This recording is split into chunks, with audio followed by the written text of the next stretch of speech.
Greetings to all my fellow watch enthusiasts on YouTube and Facebook and wherever else this video might be seen and shared. Celine Driver once again, bringing you another unboxing and review of a watch that is not mine. It was kindly loaned into the channel from a friend of mine, fellow watch enthusiast. His name is John. This is a different John. This is not the John that's loaned me several watches, including the Frank Sinatra and the Sky Raider Damascus, which I eventually bought from him. This is a different John. He and I belong to a Facebook messenger group called Watchaholics Anonymous. It's about a dozen or so of us, led by my friend Random Rob. John is in it, I'm in it, a bunch of other guys are in it. I don't want to name them all because I don't have permission to use their names.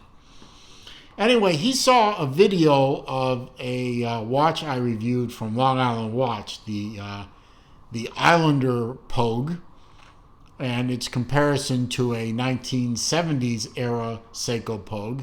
And he said, by the way, I have one of the new Seiko releases, the limited edition Pogue that they released.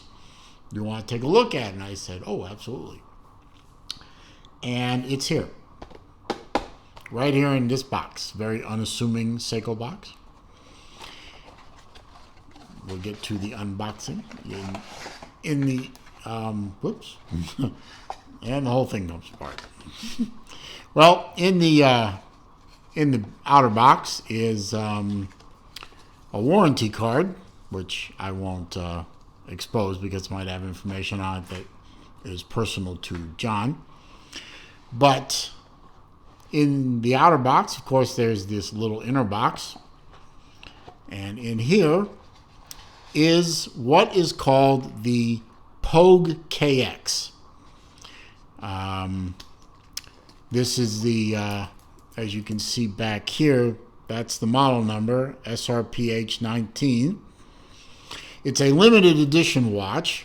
There's only 2,021 of these watches. This one, I believe, is number 159, so an early serial number. It is a diver style watch, a little bit different from the original Pogue, which was more of a chronometer, basically. A chronometer, a stopwatch, basically. This is a dive watch, so it's a simple three-hander. You have day and date at the 3 o'clock, no cyclops, which I actually like that.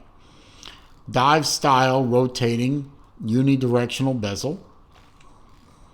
It is a Pepsi bezel, much like the original Pogue. Has that beautiful gold sunburst. It's a lighter yellow gold color than the original Pogue. John has taken off the original bracelet, which is right here. You can see that's a O-style bracelet. We're not allowed to say the actual word because then Rolex crawls all over us and gets mad.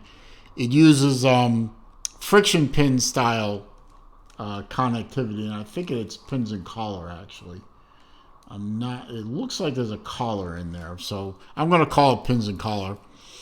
John has smartly decided to replace it with this strap code J style bracelet with the removable links fixed by screws and 6 points of micro adjustment. Now, the way it shipped to me, there are no extra links for this. I think he still has them, but it fits me, so I didn't even have to move the micro adjuster.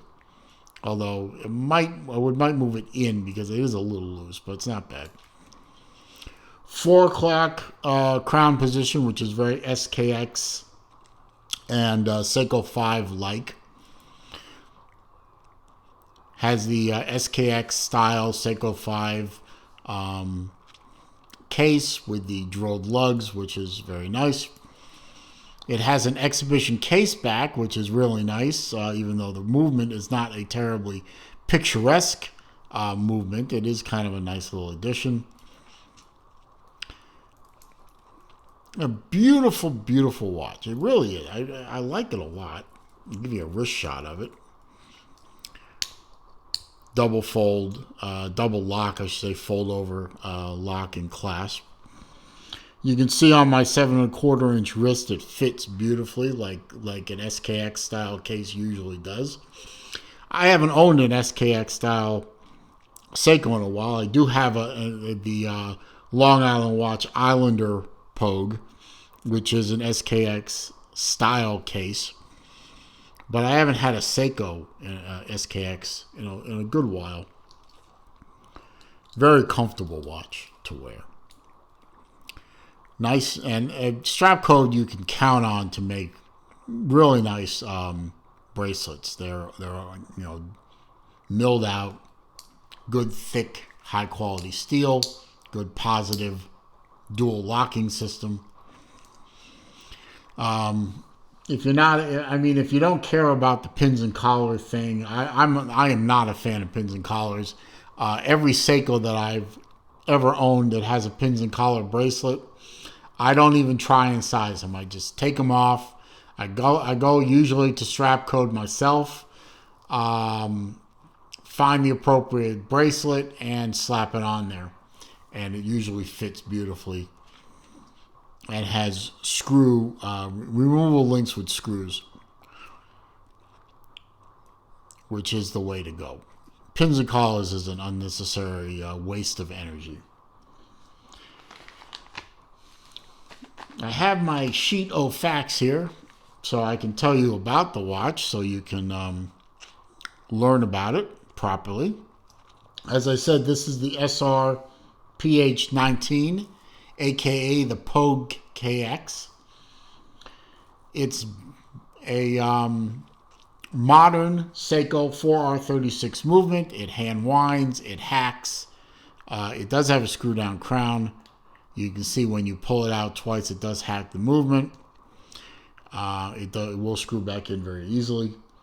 The crown guards make it a little difficult to screw in, especially when you have a hangnail which came off rather ugly and your thumb hurts like a son of a bitch.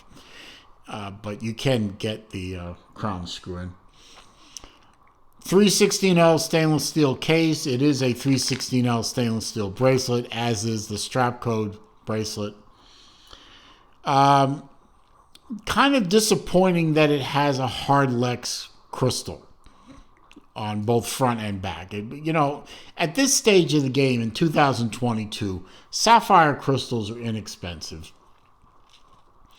Add $10 to the watch and put a sapphire crystal in. Give us that little extra. It is a flat crystal, as you can see. But Hardlex at this price point, there's no excuse for that anymore. That just bothers me. As I said, this is a limited edition, and they actually put numbers on the back of the case, which I know a lot of people pointed out that Rolex, come on, man. Seiko says they're limited edition watches, and then they won't give out the number of watches that they make. What defines limited edition to a giant like Seiko? 200? 2,000, 10,000. But in this case, 2021 watches. This is number 159. It's laser engraved on the back. As you can see, it's a stainless steel bezel with a Pepsi style insert. The first 20 minutes of the bezel are gradiated 1 per minute. And then after that, it's gradations every 5 minutes, like a typical die bezel. It is a 42.5 millimeter diameter case. It's 13.4 millimeters thick, 46 millimeter on the tip to tip, 22 millimeter lug, 100 meters water resistant. All those figures I got from the Seiko website. So the numbers are, I guess you would consider to be official. I did not measure any of them. Pardon me, I didn't have to. Seiko gave me those numbers. Beautiful watch. I really appreciate John loaning it to me. I plan on wearing this for a few days, and then I'll email him and I'll ask him where does he want me to send it next. Probably back to him. And if I can have dibs when he decides to sell it, I would like him to give me first opportunity to buy it. I think it would make a nice complementary addition to my collection alongside the Pogue that I have and the Islander Pogue. But anyway, not much more to say about this watch except I like it. I think so. I'm not usually a big fan of the Seiko 5 line that replaced the SKX. I've not owned one. This would be one that I would definitely consider owning. In spite of the fact that it is a Seiko 5 and not an SKX or a Turtle. I think it's a well done watch. I think it's well designed. It seems to be good quality. Everything does seem to line up pretty well too, which is sort of I think it's off just a little bit between the arrow and the 12 o'clock pip on the minute track. There's just a slight misalignment, but it's a Seiko. They're all misaligned, quite frankly.